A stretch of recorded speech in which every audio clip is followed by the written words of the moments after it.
I never thought I would be the kind of mother who called the police on her own child.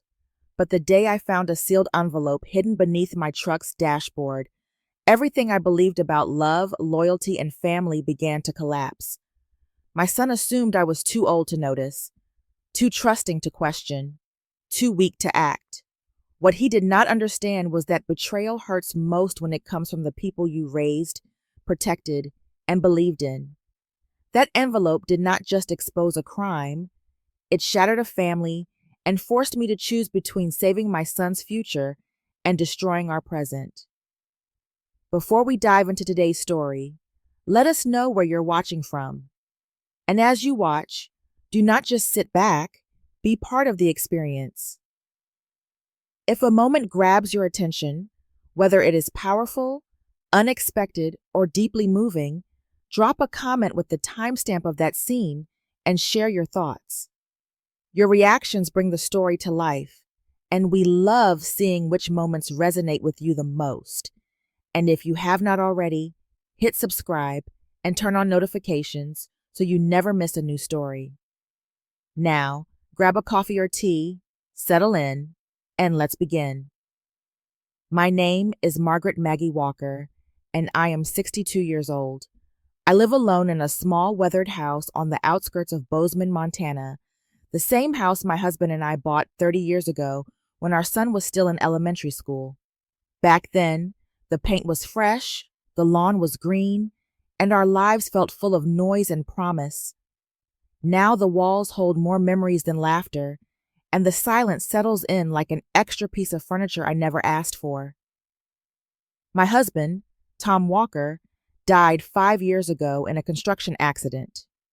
One moment he was leaving for work with his coffee in hand, and the next, a police officer was standing on my porch, speaking in careful, gentle words that changed my life forever.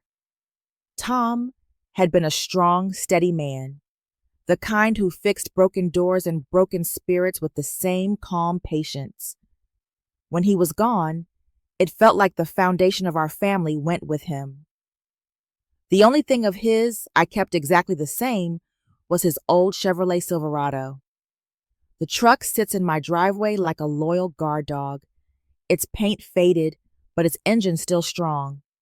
Tom loved that truck. He washed it every Saturday, even in winter, and insisted it would outlive us both. I keep it clean now, partly out of habit, partly because it feels like the closest thing I have to keeping him with me. Before I retired, I spent nearly 40 years working for the United States Postal Service. I sorted mail, delivered packages, and learned to notice the small details most people overlook. A torn envelope, a suspicious return address, a box that felt heavier than it should. That job trained my eyes and my instincts, even if I did not realize how important those instincts would become later. My days are simple now. I wake up early, make a pot of coffee, and sit by the kitchen window while the sun climbs over the mountains. I tend to my small garden, sweep the porch, and keep the house in order. Some people call it a quiet life. To me, it is just the life I learned to live after losing the man who once filled every corner of this place with his presence. My only child, Ethan Walker, is 38 years old. He works as a freelance construction broker, finding jobs and materials for smaller crews around Montana. He visits often, usually with a friendly smile and a practical request. His compact car, he says, cannot carry lumber, tools, or heavy equipment. Tom's old Silverado, on the other hand, is perfect for the job. I never questioned him. Ethan is my son.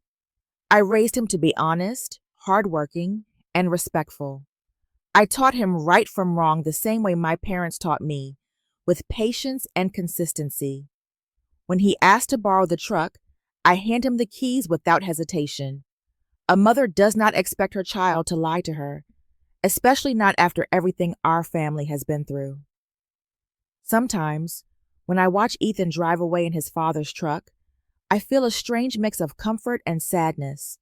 Comfort, because it feels like Tom is still part of our lives in some small way. Sadness, because I cannot shake the loneliness that comes from watching the past fade into memory. I often tell myself that I'm lucky. I have a roof over my head, food in my kitchen, and a son who still visits me. Many people my age have far less.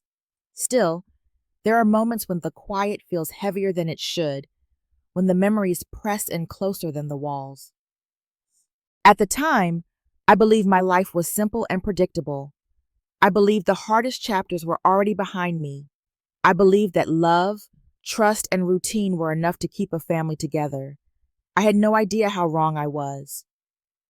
If you're still watching and finding these moments meaningful, please comment number 1 below to let me know you're with me, because what I discovered next would completely change how I saw my own son. Now, let's move on to chapter 2. The morning I found the envelope, the air in Bozeman felt sharper than usual. Winter had settled in early that year, coating the streets with a thin layer of frost and turning every breath into a small cloud of white. I had planned to drive Tom's old Chevrolet Silverado to church, the way I did most Sundays, but first I wanted to clean the inside of the truck. Tom always kept it spotless, and I had made it my quiet ritual to do the same. I opened the driver's door and climbed inside, the familiar scent of motor oil and worn leather wrapping around me like an old memory. The dashboard was dusty from a week of snow and gravel, so I reached for a cloth from the glove compartment and began wiping it down. My movements were slow and automatic, the kind that come from years of repetition. As my fingers slid underneath the lower edge of the dashboard, they brushed against something rough and stiff. At first, I thought it was just a loose wire or an old receipt stuck without tape. But when I leaned closer and tugged gently, a thick brown envelope came loose in my hand. It was heavier than any envelope I had ever handled. The paper felt stiff, almost swollen, as if it were holding something far more solid than letters. A strip of gray tape clung to one corner, and along the edge of that tape was a faint dusting of white powder. The smell that rose from it was sharp and chemical, nothing like the usual scent of paper or glue. My heart began to beat faster. I sat there in the driver's seat, staring at the envelope as if it might start moving on its own. Ethan had borrowed the truck the night before, saying he needed it to haul some supplies for a job outside town. He had returned it late, barely stopping to talk before heading home. At the time, I had not thought twice about it. Now, with the envelope resting in my hands, every small detail felt heavier. I did not open it. Something in my chest told me not to. Instead, I placed it carefully on the passenger seat and stepped out of the truck. The cold air hit my face, but it did nothing to clear the uneasy feeling creeping through my body. Inside the house, I set the envelope on the kitchen table, right where Tom used to sort his tools and paperwork. The morning light coming through the window made the brown paper look darker, almost bruised. I poured myself a cup of coffee, but my hands were shaking too much to drink it right away. During my years with the United States Postal Service, I had seen my share of strange packages. Some rattled when they should not, some leaked, some carried smells that did not belong in ordinary mail. Those instincts never left me, even after retirement. The envelope on my table did not feel ordinary. I tried to reason with myself. Maybe it was cash from one of Ethan's construction deals. Maybe it was paperwork wrapped in protective packaging. Maybe I was letting my imagination run wild because I was lonely and overprotective. But the white powder kept pulling my thoughts in a darker direction. I picked up the envelope again, feeling its weight, the stiffness of the paper, the unnatural firmness inside. Whatever it held, it was not simple paperwork. I thought about calling Ethan, about asking him directly, but something stopped me. I was not ready to hear the answer, whatever it might be. Instead, I slid the envelope into the kitchen drawer where I kept old bills and spare keys. The drawer closed with a soft click that felt far louder than it should have. The house felt different after that. The quiet no longer felt peaceful. It felt heavy, like a warning I did not yet understand. Every ticking sound from the clock seemed sharper. Every creak of the floor made my shoulders tense. For the rest of the day, I found myself replaying the image of the envelope over and over in my mind. I remembered the way Ethan had avoided my eyes when he returned the truck. I remembered how quickly he had left. I remembered the faint smell of chemicals that clung to the paper. That night, as I locked the doors and turned off the lights, I stood in the kitchen for a long moment, staring at the drawer that held the envelope. I told myself I was overthinking things. I told myself my son would never put me in danger. But deep down, I knew something had changed. Whatever was hidden under my dashboard was more than just a mistake. It was the first sign that my quiet life was about to unravel. If this story has started to make you uneasy, comment number 2 below to show you're still here. What I found inside that envelope was only the beginning of something much darker. Now, let's move on to chapter 3. For 3 nights after finding the envelope, I barely slept. Every time I closed my eyes, I saw that brown paper and the white powder clinging to the tape.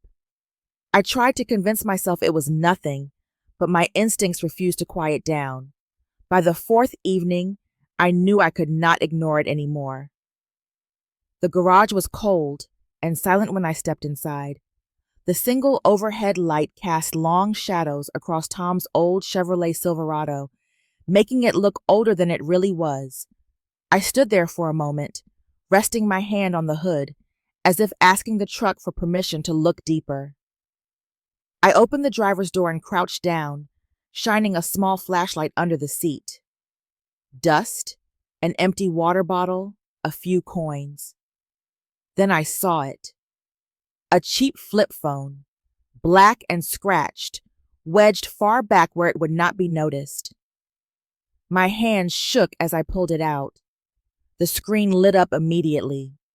There was no password, no lock, no protection of any kind, just a list of messages waiting to be read. My heart began to pound as I scrolled through them. They were not written in full sentences. Instead, they were filled with short phrases, numbers, and locations, timestamps, addresses near the Idaho border, mentions of cash, mentions of quantities. Even without understanding every detail, I could tell these were not casual conversations. Then I saw the line that made my stomach turn. "Old lady's truck works perfect." Another message followed it. "No one suspects a retired postal worker." My chest tightened as I read those words again and again. They were talking about me, about my truck, about my life, about the trust I had given my son without question. I sat back in the driver's seat, the phone trembling in my hand. This was not about construction supplies. This was not about honest work. Ethan was using my vehicle to move something illegal, something dangerous, and he was doing it without a shred of concern for what could happen to me. I kept scrolling. The messages went back months, every few days, sometimes every few hours. Different names appeared, but the pattern was always the same. Short instructions, meeting points, payments. My son was not just involved in something risky. He was part of an organized operation. Memories rushed through my mind. Ethan borrowing the truck late at night. Ethan returning it without looking me in the eye. Ethan always in a hurry. I'd brushed off every small detail because I wanted to believe he was still the boy I raised. The truth was far uglier. Then I saw a name I recognized instantly. Frank Miller. Frank lived 2 houses down from me. He was a retired sheriff's deputy who had spent years bragging about his service to the community. He waved every time he saw me in my garden. He had helped me fix a broken fence once. He had even checked on me after Tom died. Now his name sat on my screen, tied to coded messages and suspicious instructions. My skin felt cold, even inside the warm cab of the truck. If Frank was involved, then this was bigger than my son. This was a network, a protected route, a system that used trust and familiarity as shields. I felt betrayed on more than one level. The garage seemed too quiet, as if it were holding its breath with me. I thought about walking next door and confronting Frank. I thought about calling Ethan immediately. I thought about pretending I had never seen the phone at all. Instead, I stayed still. The woman who had spent 40 years sorting mail and spotting irregularities knew better than to act without thinking. This was not just a family problem anymore. This was something dangerous. I placed the phone back under the seat exactly where I had found it. My movements were slow and careful, as if the device might explode if I rushed. When I stepped out of the truck, my legs felt weak. Inside the house, I leaned against the kitchen counter and took a deep breath. The silence felt heavier than ever. My son was not just lying to me. He was risking my freedom, my safety, and my life. That night, as I locked the doors and turned off the lights, I realized something painful. The quiet woman in Bozeman, who believed her family was safe, had disappeared. In her place stood a mother who finally understood that love alone was not enough to protect her child from the consequences of his choices. If you're still watching and feeling the tension build, comment number 3 to let me know you're following this journey. Because the truth I uncovered next would shake my family to its core. Now, let's move on to chapter 4. I waited for Ethan to come over the next afternoon, my nerves stretched thin from a night without sleep. The house felt too quiet, every ticking sound from the clock echoing through the kitchen. I cleaned the counters twice, rearranged the chairs, and reheated my coffee even though I never drank it. I needed to talk to my son, but I was afraid of what the conversation would reveal. When Ethan finally arrived, he walked in like nothing was wrong. His jacket smelled faintly of gasoline and cold air. He gave me a quick nod and dropped his keys on the table, already distracted by his phone. I told him we needed to talk, and he sighed as if I had interrupted something important. I placed the flip phone on the kitchen table between us. The color drained from his face. For a moment, he just stared at it, his jaw tightening. He did not ask how I found it. He did not pretend it was not his. The silence said everything. I told him I had read the messages. I told him I knew he was using my truck to move illegal packages across state lines. I told him I knew about the coded instructions, the payments, and the people he was dealing with. My voice shook, but the words kept coming. Ethan rubbed his hands over his face and finally admitted the truth. He said he owed money to people who did not accept excuses. He said he had made some bad decisions, and now he was trying to fix them. According to him, the drug runs were only temporary, just a way to clear his debt and move on. I begged him to stop. I told him he was risking his freedom, his life, and my safety. I reminded him that my name was on the truck registration, that I could be arrested if he was caught.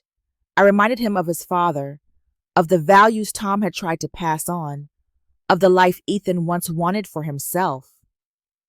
Ethan's patience ran out quickly. He told me I was overreacting. He said I did not understand how the real world worked anymore. He said I was too old to see the difference between survival and failure. His words cut deeper than I expected. I tried to stay calm. I told him that dangerous people do not let you walk away once you owe them. I told him that temporary choices can become permanent consequences. But he was no longer listening. Ethan stood up from the table, pacing the kitchen like a trapped animal. He said he had everything under control. He said he was being careful. He said he would not let anything happen to me. But the way he avoided my eyes told a different story. I asked him for one simple promise. I asked him to stop using my truck. I asked him to walk away before it was too late. He did not answer. Instead, he grabbed his jacket and headed for the door. His expression was tight, defensive, and distant, nothing like the boy I had raised. I followed him to the hallway, my heart pounding. I wanted to say something else, something stronger, something that would make him understand. But the words never came. The front door closed behind him with a soft, final click. I stood there for a long time, staring at the empty space where my son had been. The house felt colder, even though the heater was running. My reflection in the hallway mirror looked older than it had the day before. I walked back to the kitchen and sat down at the table. The burner phone was still there, silent and harmless on the surface, but heavy with everything it represented. Trust had been broken. Safety had been compromised. The future suddenly felt uncertain. For years, I had believed that love and honesty were enough to keep a family together.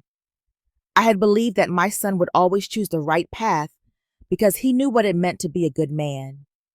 Now I understood something painful. Love does not always stop people from making dangerous choices. That afternoon, as the sun sank behind the mountains, I felt the weight of a truth I could no longer ignore. My son was in trouble, and my words alone were not going to save him. If you're still here and wondering how far this situation could go, comment number 4 below. The choice I made next would change everything forever. Now, let's move on to chapter 5. After the failed confrontation, I knew words would no longer protect my son or my family. Ethan had already crossed a line he could not see, and I was the only one standing close enough to the edge to stop him from falling further. When he asked to borrow the truck again a few days later, I handed him the keys without hesitation. This time, I had a different plan. I waited until he was several minutes down the road before following in my old sedan. The sky over Montana was heavy with gray clouds, the kind that made the world feel smaller and colder.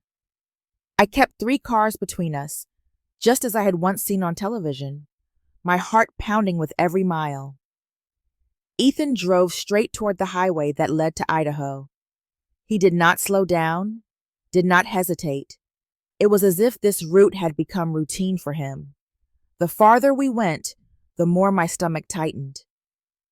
His first stop was a remote gas station just outside Idaho Falls. The place looked forgotten, its paint peeling and its parking lot nearly empty. I parked across the street and watched from behind my steering wheel. A dark luxury sport utility vehicle pulled in beside the Silverado. A man stepped out, well-dressed and confident, and handed Ethan a heavy grocery bag. The exchange took less than a minute. I raised my camera and took several photos, my hands steady despite the fear racing through my chest. Ethan drove off again, and I followed. The second stop was worse. He pulled into the parking lot of a regional hospital, blending in with ordinary visitors and staff. I almost told myself I was mistaken, that there had to be a reasonable explanation. Then I saw her. Rachel stood near the side entrance, her shoulders tense, her eyes scanning the area. She looked nothing like the confident woman who used to bring homemade desserts to family dinners. She looked frightened. When Ethan stepped out of the truck, she approached him quickly and handed him a sealed medical container. I did not need to read the label to understand what it meant. My chest felt tight as I took more photographs. My son was not just risking himself anymore.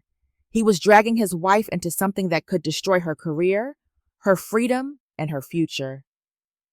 They did not speak for long. Rachel walked back toward the building with her head down, and Ethan returned to the truck, his expression unreadable from where I sat. The road to the third stop felt endless. My thoughts raced faster than my car. How long had this been happening? How much damage had already been done? The final destination was an abandoned warehouse near the outskirts of town. Rust covered the metal walls, and broken windows stared back like empty eyes. A young man with tattoos on both arms waited near the entrance. He did not smile. He did not greet Ethan. He simply took the bag, nodded once, and disappeared inside. That was when I understood how deep this really went. This was not a mistake. This was a system. I sat in my car for several minutes after Ethan drove away, my hands gripping the steering wheel until my knuckles ached. The woman who had once believed her family was safe no longer existed. In her place was someone who had just watched her own son become part of a dangerous network. By the time I returned home, my legs felt weak. The house was dark and silent, offering no comfort. I set my camera on the kitchen table and stared at the evidence I had collected. Faces, vehicles, locations, moments frozen in time. For the first time, I allowed myself to admit the truth. Ethan was not just in trouble, he was the trouble. And if I did nothing, the consequences would not stop with him. They would reach Rachel. They would reach my grandson. They would reach me. That night, I did not sleep. I sat by the window, watching the empty street, listening to the distant wind, and preparing myself for the hardest decision a mother could ever make. I sat alone in my car long after Ethan had driven away, the engine still running, the headlights illuminating an empty stretch of road. The night air pressed against the windows, cold and silent, as if the world itself was holding its breath. My hands rested on the steering wheel, stiff and numb, while my mind replayed everything I had just witnessed. The image of Ethan accepting the heavy bag at the gas station would not leave me. Neither would the sight of Rachel standing in the hospital parking lot, her body tense with fear as she handed over the sealed medical container. I could still see the young man with tattoos disappearing into the abandoned warehouse, carrying away whatever my son had brought him.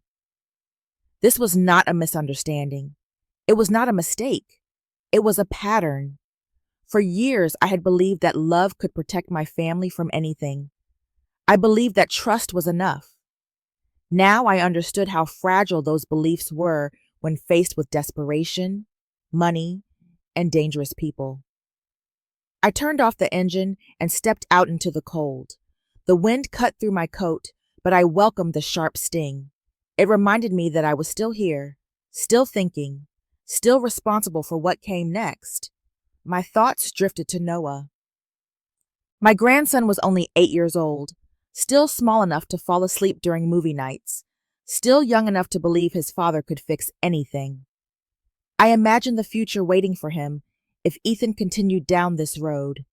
Courtrooms, prison visits, news headlines, or worse, a knock on Rachel's door that no parent should ever have to answer. I leaned against the side of the car and closed my eyes. There were only 3 paths in front of me. I could stay silent and pretend I had seen nothing. I could tell myself that Ethan would figure it out, that he would find a way out before it was too late. But silence would not stop the people he owed. Silence would not protect Rachel's career or Noah's childhood. Silence would only protect my comfort. I could confront Ethan again, demand answers, beg him to stop. But I had already tried that. My words had bounced off him like rain on glass. He had chosen his path, and my voice was no longer strong enough to pull him back. The last option was the one I had been avoiding. I could involve the authorities. The thought made my chest tighten. Turning in my own son felt like a betrayal of everything I believed a mother should be. I had spent my life protecting Ethan, defending him, standing by him through every mistake. How could I be the one to put him in danger? Then I remembered something Tom used to say. Right choices are not always easy choices. Tom believed in responsibility. He believed in consequences. He believed that protecting someone did not mean shielding them from every hard lesson. Sometimes it meant guiding them through the storm, even if they blamed you for the rain. When I finally drove home, The house felt colder than usual. The lights cast long shadows across the kitchen floor, and the silence pressed against my ears. I set my camera on the table and placed the burner phone beside it. Evidence of my son's double life sat there in plain view. I poured myself a glass of water and stared at the objects that now held the fate of my family. I did not cry. I did not panic. Instead, I felt a strange calm settle over me, the kind that comes when a decision has already been made, even if the heart has not caught up yet. Ethan had crossed a line that could not be erased with apologies or promises. The people he was involved with would not let him walk away. If I did nothing, I would be choosing his destruction with my silence. I stood there for a long time, listening to the quiet house, remembering the sound of Tom's laughter, remembering the boy Ethan used to be. Then I picked up the phone. Whatever happened next, I would face it, because saving my son no longer meant protecting him from consequences. It meant protecting him from himself. If you're still watching and feel the weight of what just happened, comment number 6 to let me know you're with me, because the consequences were far more painful than I ever imagined. Now, let's move on to Chapter 7. The sirens reached our street before I could bring myself to stand up. Their sharp wail sliced through the quiet afternoon, growing louder with every passing second. I sat at the kitchen table, my hands wrapped around a mug of coffee that had gone cold, watching blue and red lights flicker across the walls. Somewhere nearby, my son's life was changing forever. I did not rush to the window. I already knew what was happening. Earlier that morning, I had followed my plan with a steady calm that surprised even me. I had taken the envelope from beneath the truck dashboard and placed it in Ethan's car, making sure it could not be denied or explained away. Then I had made the call. My voice had been controlled, clear, and certain. Now, the consequences had arrived. The police car stopped just down the block. I could hear doors opening, radios crackling, voices calling out instructions. The neighborhood that once felt safe and familiar now felt like a stage for a public downfall. I imagined curtains shifting as neighbors tried to see what kind of trouble had come to our quiet street. I felt no relief, only a heavy, aching emptiness. My phone vibrated on the table. Rachel's name glowed on the screen. When I answered, her voice was tight with panic. She told me Ethan had been arrested. She told me they had found drugs and cash in his car. She said it had to be a mistake. I told her to stay with Noah. I told her to keep him safe. I told her to breathe. The call ended without comfort for either of us. By evening, the local news was already reporting on the arrest. They did not mention Ethan by name, but the details were specific enough that anyone who knew us could connect the dots. A local man, drug trafficking, organized distribution, no bond. I turned off the television. Hearing my son described like a criminal by strangers felt unbearable. The next few days passed in a fog of silence and unanswered calls. My daughter phoned repeatedly, her messages filled with confusion and anger. Friends left voicemails offering concern, mixed with curiosity they tried to hide. Even the church reached out, promising prayers I was not ready to receive. I stayed inside. The house no longer felt like a home. It felt like a place where memories lived without their owners. The kitchen table where we once shared meals now felt like a witness stand.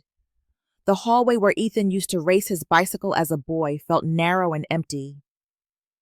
At night, sleep would not come. My thoughts replayed every sign I had ignored, every excuse I had accepted, every moment I had chosen peace over truth. I wondered if I could have acted sooner, if I could have spared us this pain. But deep down, I knew the truth.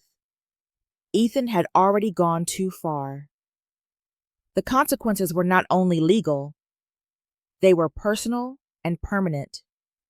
Rachel filed for divorce. Noah began asking where his father was and why he could not come home. Each question felt like a quiet wound, and I was at the center of it all.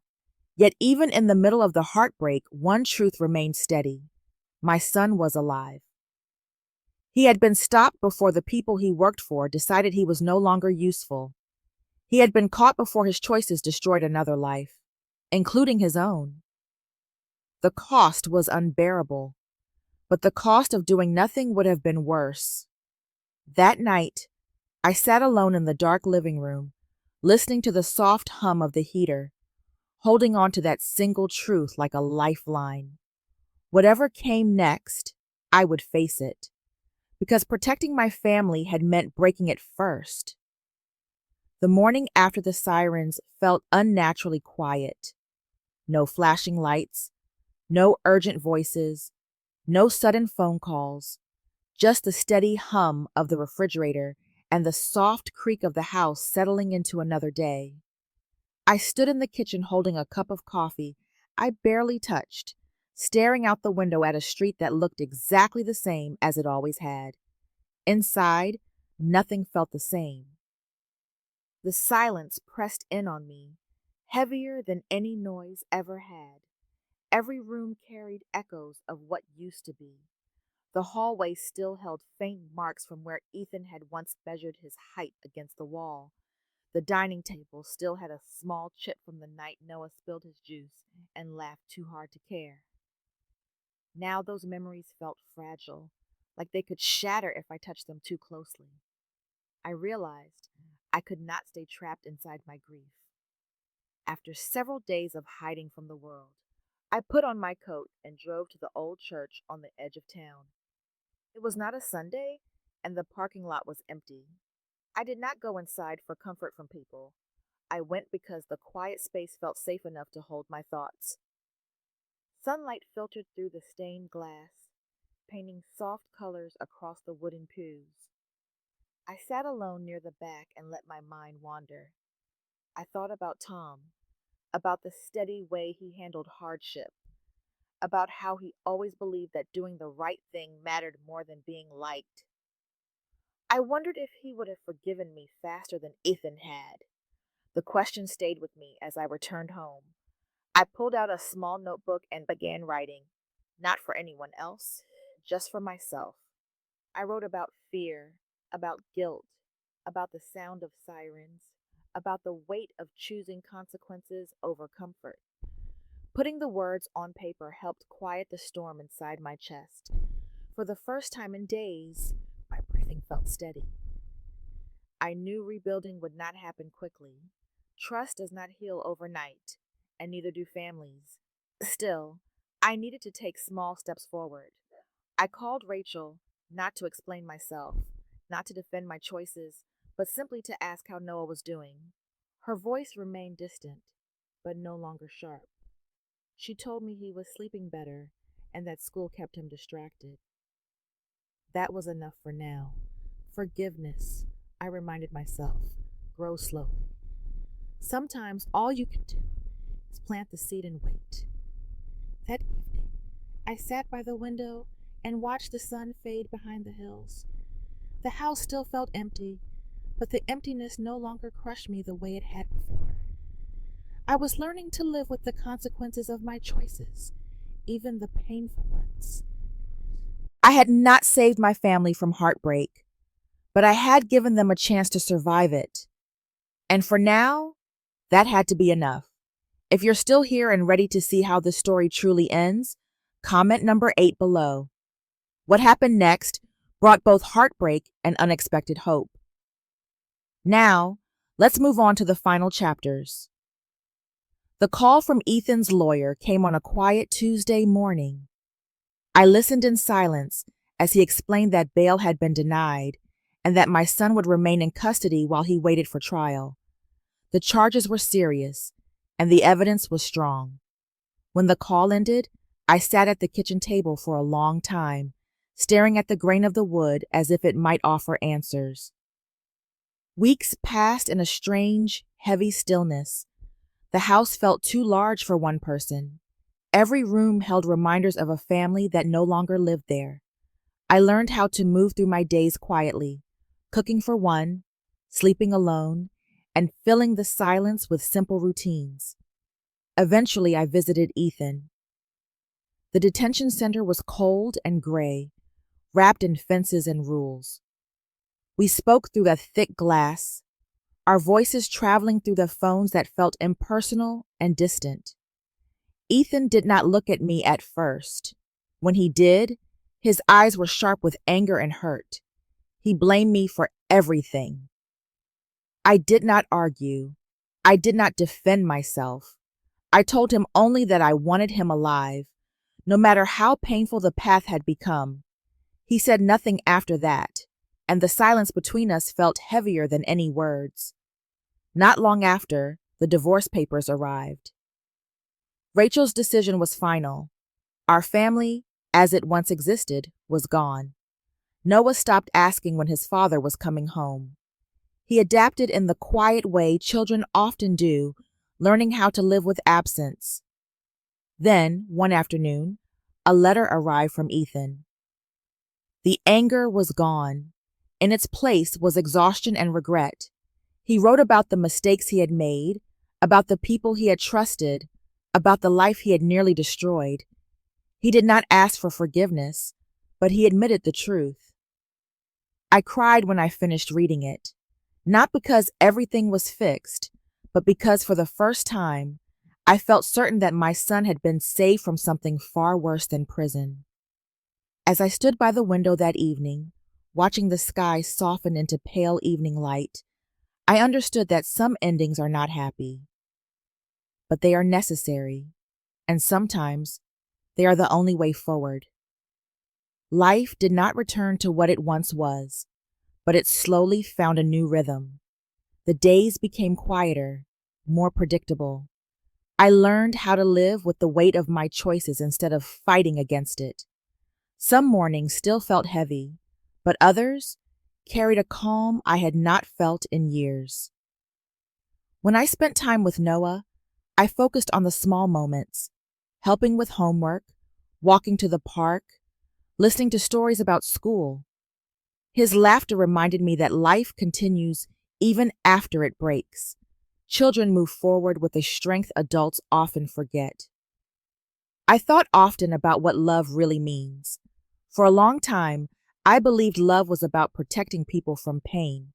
I believed it meant shielding them from consequences, smoothing their path, and standing between them and the world. Now I understood something different. Love is not always gentle. Sometimes love means allowing someone to face the truth, even when that truth hurts. Sometimes love means choosing responsibility over comfort. It means setting boundaries instead of making excuses. I remembered the morning I made the call. My hands had been steady, but my heart had been breaking. I had known that nothing would ever be the same again, yet I also knew that letting my son continue down that path would have destroyed him completely. Ethan had to face the consequences of his choices. I could not live his life for him. I could only guide him when he lost his way. I hoped that one day he would become the father Noah deserved. Not a perfect man, but an honest one. Someone who chose responsibility over shortcuts. Our family would never return to what it had been. Some losses cannot be undone. But that did not mean the future had to be empty. To every parent who feels torn between love and discipline, between protection and truth, I offer this lesson. Trust your instincts. Set your boundaries. Do not confuse silence with kindness. Sometimes the hardest choice is the most loving one. Some stories end with a closure. Others end with understanding. Not because everything is fixed, but because something important has been learned. Life does not always reward us for doing the right thing. Sometimes it takes away comfort, peace, and even the people we love most. Yet real love is not measured by how easy it feels, but by how willing we are to face painful truths. Growth often begins where denial ends. Responsibility is not a punishment, but a chance to change direction before it is too late. And boundaries, though difficult, can be acts of deep care rather than rejection. If this story moved you, made you think, or reminded you of your own journey, thank you for staying until the end. Your support means everything. Please share your thoughts in the comments. Let us know how this story resonated with you, and do not forget to follow and subscribe for more meaningful stories like this.